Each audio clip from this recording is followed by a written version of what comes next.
Supreme court के वकील राकेश किशोर की बात कर लेते हैं, जिन्होंने दिल्ली में एक प्रेस कॉन्फ्रेंस कर खुलकर अपनी बात रखी। इससे पहले आपको याद होगा कि सबसे पहले उन्होंने खुलकर अपनी बात रखी सुदर्शन न्यूज के मंच पर, जब प्रधान संपादक डॉक्टर सुरेश चौहान जी ने उनसे खुलकर बात की तो उन्होंने वो सच सामने रखा जिसे सुनकर पूरा देश चौंक गया।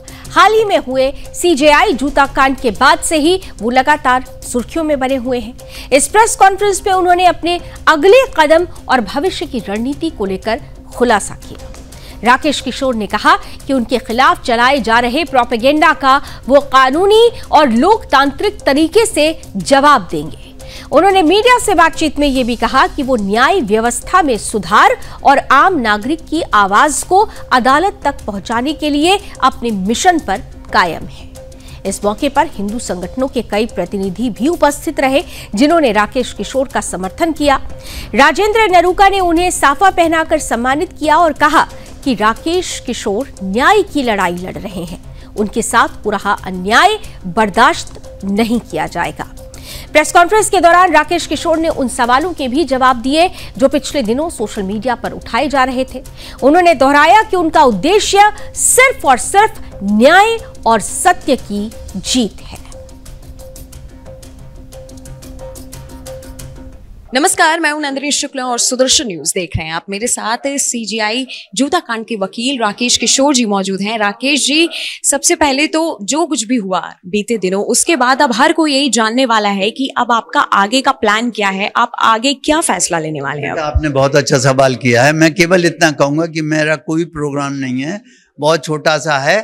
ये प्रोग्राम भी नहीं है, मेरा मन कर रहा है, अंतःकरण कह रहा है कि मैं खजुराहो मध्य प्रदेश जाऊं, उसी विष्णु की प्रतिमा जहां मैं 3-4 बार पहले भी जाके आंसू बहा चुका हूं, एक बार फिर जाऊं और वहां पर जाके प्रार्थना करूं। जैसा गवई साहब ने कहा है वैसा ही मैं मान के उसका मेडिटेशन करूं। योग, ध्यान योग कहलाता है, विपस्सना वो करूंगा और वहां 1-2 दिन रुक के जैसा मुझे अगला आदेश होगा परमात्मा का या सनातनी भाई बहनों का, अगर वो आ जाएंगे, मेरा सहयोग देंगे तो मैं आगे का सोचूं। मैं नहीं सोचूंगा, परमात्मा ही निर्देश देगा, वैसा ही मैं करूंगा। मुझे कुछ मालूम नहीं है आगे क्या होगा। खजुराहो का क्या पूरा आपका प्लान है, एक बार आप विस्तार से बताना चाहेंगे? प्लानिंग तो कुछ भी नहीं है बेटा, एक आप सब लोग इस बात को ध्यान रखो।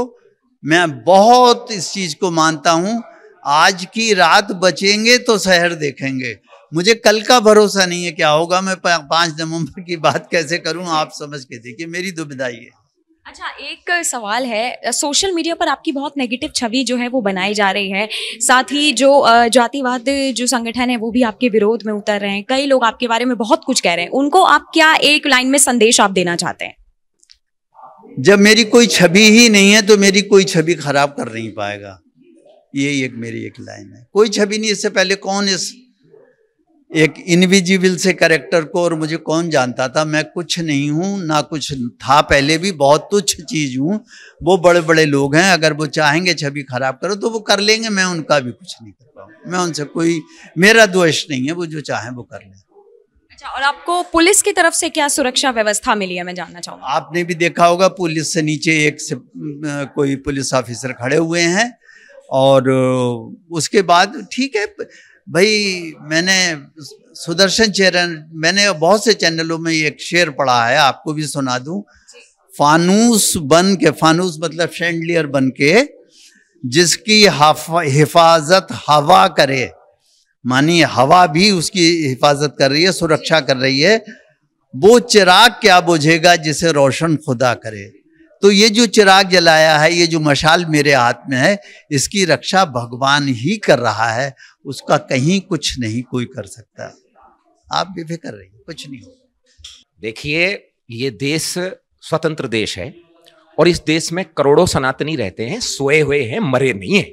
यदि किसी पार्टी ने या किसी संगठन ने डॉक्टर राकेश किशोर की तरफ उंगली उठाई ना, तो वो उंगली उठाने से पहले उस व्यक्ति को जो जिस भाषा में समझेगा उसे समझा दिया जाएगा।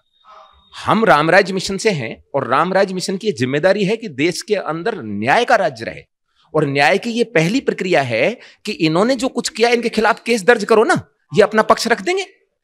बार काउंसिल ऑफ इंडिया ने इनको सस्पेंड कर दिया और इन्हीं की पैटर्न ऑर्गेनाइजेशन है और इन्हीं को सस्पेंड कर रही है। रही बात धमकियों की, भाई धमकी वमकियों से यदि ये डर थे तो वहां सीजेआई के सामने ये नाप नहीं बताते जूते की। इसलिए धमकी वमकियों से न ये डरते हैं ना हम डरने देंगे। कोई भी व्यक्ति यदि मन में ये गुबार रखता है कि डॉक्टर राकेश किशोर जी को कहीं कुछ चोट पहुंचा देगा, चाहे इनके मान की चोट या इनके शारीरिक चोट या मानसिक चोट, तो वो इस गुबार को निकाल दे, क्योंकि पूरे देश का राम राज्य मिशन इनके साथ है। साथ ही साथ हर सनातनी, भले ही वो सोया हुआ है, वो भी जाग जाएगा। इसलिए राजनीतिक पार्टियों को जनता का मत समझना चाहिए और जन भावना को समझते हुए अपने आप को करेक्ट करना चाहिए। जो राकेश किशोर जी को इस समय टारगेट कर रहा है, वो राकेश किशोर जी को टारगेट नहीं कर रहा, वो भगवान विष्णु को और सनातन संस्कृति को टारगेट कर रहा है।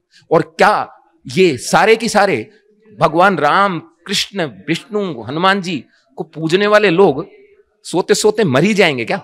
ऐसा नहीं होगा, कोई कुछ नहीं कर सकता इनका। और आज हम आए हैं, केसरिया पगड़ी उनके सिर पे बांध दी गई है। अब जिसको लगता है कि उनको चोट पहुंचाएगा, वो खुलेआम पहुंचाने का प्रयास कर ले। वो एक दलित एडवोकेट हैं और हमारी जिम्मेदारी वैसी ही है जैसी राम के टाइम भगवान राम ने सबरी के जूठे बेर खा लिए, वानर बालुओं की सेना लेकर के उन्होंने आक्रमण करके रावण को दंड दिया। यहां भी सेम वैसी ही है, सुग्रीव और बाली जैसी कहानी है। राम बाण सुग्रीव के साथ था और राम राज्य मिशन डॉक्टर राकेश किशोर जी के साथ।